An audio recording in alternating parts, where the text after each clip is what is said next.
सुप्रभात प्यारे बच्चों।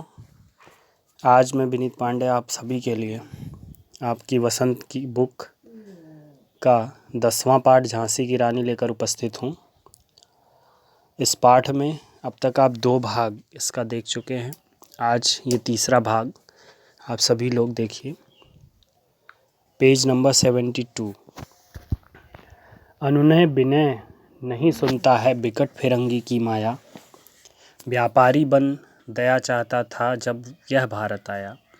डलहौजी ने पैर पसारे अब तो पलट गई काया, राजाओं नवाबों को भी उसने पैरों ठुकराया। रानी दासी बनी बनी यह दासी अब महारानी थी, बुंदे ले हर बोलो के मुँह हमने सुनी कहानी थी, खूब लड़ी मर्दानी वह तो झांसी वाली रानी थी। इन पंक्तियों में देखिए बताया जा रहा है कि अंग्रेज जो फिरंगी थे वो बहुत ही मायावी थे, बहुत ही चालाक थे। वो किसी की भी प्रार्थना नहीं सुनते थे। एक बार यदि किसी के यहाँ कुल दीपक नहीं होता था, उत्तराधिकारी नहीं होता था, तो वो उस राज्य को हड़प लेते थे। ये डलहौजी की नीति थी। वह जब भारत आए तो व्यापारी बनकर भारत आए, लेकिन डलहौजी की इस नीति ने उन्हें भारत में पैर पसारने यानी अपने साम्राज्य का विस्तार करने का पूरा अवसर दिया और इस तरह उन्होंने पूरे भारत में धीरे धीरे अपना कब्जा कर लिया। राजाओं और नवाबों को उसने अपने पैरों से ठुकरा दिया। उन्होंने उनकी बातें नहीं मानी। रानी जो आज पहले रानी थी वो आज दासी बन गई हैं, और जो दासी यानी जो अंग्रेज़ थे वो दास थे हमारे, वो आज राजा बन गए हैं। ये उस समय की स्थिति थी। जो अंग्रेज़ थे वो राजा बन गए और जो राजा रानी थे वो उनके दास दासी बन गए। ये सारी कहानी बुंदेलखंड के लोगों के मुँह से हमने सुनी है कि रानी बड़ी बहादुरी से अंग्रेज़ों से लड़ी। छीनी राजधानी दिल्ली की, लिया लखनऊ बातों बात, कैद पेशवा था बिठूर में, हुआ नागपुर का भी घात। कह रहे हैं कि राजधानी दिल्ली भी छिन गई सब हमारे नवाबों से, बादशाहों से, सम्राट से। लखनऊ भी डलहौजी ने बातों बात लखनऊ पर भी, अवध पर भी कब्जा कर लिया। पेशवा को बिठूर के महल में कैद कर दिया। नागपुर को भी घात करके चालबाजी से जीत लिया। उदयपुर, तंजौर, सतारा, कर्नाटक, इन सभी जगहों की क्या औकात थी, क्या विशात थी, इनको भी उसने अपने कब्जे में ले लिया। सिंध, पंजाब, ब्रह्मपुत्र के आसपास की जो सारी ज़मीन थी, सारा क्षेत्र था, उन पर भी वज्र प्रहार किया उसने, उनको भी उसने अपने कब्जे में कर लिया। बंगाल, मद्रास आदि की भी यही कहानी थी, यानी उनको भी डलहौजी ने अपनी इस हड़प नीति का शिकार बनाया और उन्हें भी अपने कब्जे में कर लिया। बुंदेलखंड के हर व्यक्ति के मुंह से हमने ये कहानी सुनी है कि रानी बड़ी वीरता से अंग्रेज़ों से मर्दानियों की तरह लड़ी। रानी रोई रनिवासों में, बेगम गम में बेजार हुई। बेगम गम से थी बेजार, उनके गहने कपड़े बिकते थे कलकत्ते के बाजार। कह रहे हैं कि अब क्या स्थिति थी, रानी रनिवासों में रो रही थी और बेगमें जो थी वो भी बेजार थी, परेशान थी।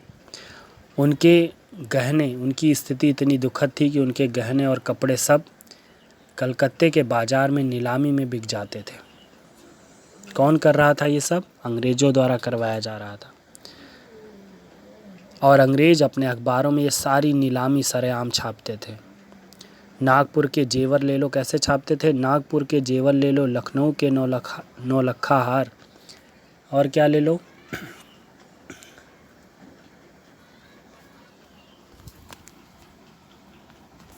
यों पर्दे की इज्जत परदेसी के हाथ बिकानी थी, बुंदेले हर बोलो के मुँह हमने सुनी कहानी थी।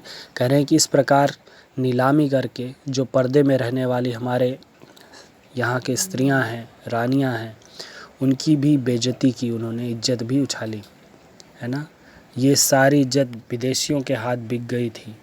ये सारी कहानी बुंदेलखंड के लोगों से के मुख से हमने सुनी है कि रानी बड़ी बहादुरी से अंग्रेज़ों से लड़ी। कुटिया में थी विषम वेदना, महलों में आहत अपमान, वीर सैनिकों के मन में था अपने पुरखों का अभिमान। कह रहे कुटिया में लोग दर्द से तिलमिला रहे थे। कुटिया यानी झोपड़ियों में, यानी गरीब लोग, एक तरफ गरीब लोग वेदना से व्यथित थे, दूसरी तरफ महलों में भी लोग अपमान सहकर किसी तरह दुखी पड़े हुए थे। वीर सैनिकों के मन में था अपने पुरखों का अभिमान, और जो देश के सैनिक थे उनके मन में भी अपने पुरखों के अभिमान को बचाने की लालसा थी। नाना धुंधु पंत पेशवा जुटा रहा था सब सामान। उधर नाना साहब धुंधु पंत और अपनी बहन छबीली अर्थात झांसी की रानी के साथ मिलकर सारा साजो सामान, युद्ध का सारा साजो सामान इकट्ठा कर रहे थे। बहन छबीली ने रण चंडी का कर दिया प्रकट आह्वान, और इसी बीच झांसी की रानी ने भी चंडी का रूप धारण करके, माँ चंडी की पूजा करके युद्ध भूमि में वो भी कूद पड़ी। हुआ यज्ञ प्रारंभ, उन्हें तो सोई ज्योति जगानी थी। ये 1857 का संग्राम, यज्ञ का प्रारंभ हो चुका था, और उन दोनों को यानी नाना साहब और झांसी की रानी को केवल लोगों के मन में सोई हुई क्रांति की चिंगारी बस भड़कानी थी, सुलगानी थी। कहते हैं कि बुंदेलखंड के हर व्यक्ति के मुंह से हमने ये कहानी सुनी कि वह रानी लक्ष्मीबाई बड़ी बहादुरी के साथ अंग्रेज़ों से लड़ी।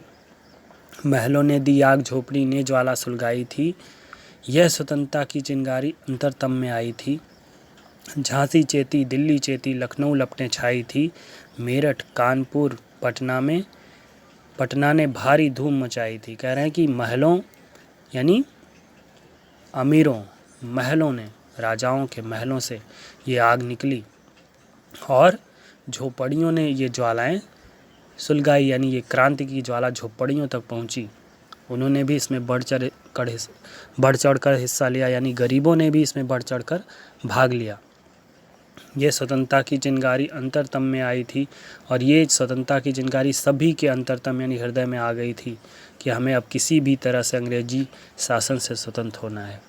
झांसी चेती यानी झांसी के मन में चेतना आई। दिल्ली, लखनऊ, सब जगह ये क्रांति की चिंगारी लपटें व्याप्त हो चुकी थी। मेरठ, कानपुर, पटना, हर जगह ये क्रांति की चिंगारी फैल चुकी थी। जबलपुर, कोल्हापुर, और हर जगह ये, अब कुछ जगह ही बाकी थे जहाँ पर थोड़ा ये इस आग को भड़काने की ज़रूरत थी, इस क्रांति को भड़काने की ज़रूरत थी। बुंदेलखंड के लोगों के मुख से हमने ये कहानी सुनी है कि वह रानी लक्ष्मीबाई बड़ी ही मर्दानी थी, उसने बड़ी ही बहादुरी से अंग्रेज़ों से युद्ध किया। सो स्टूडेंट, ये तीसरा पार्ट इस वीडियो का आप लोग ध्यान से इसको देखिए। आज के लिए इतना ही। Thank you, have a great day.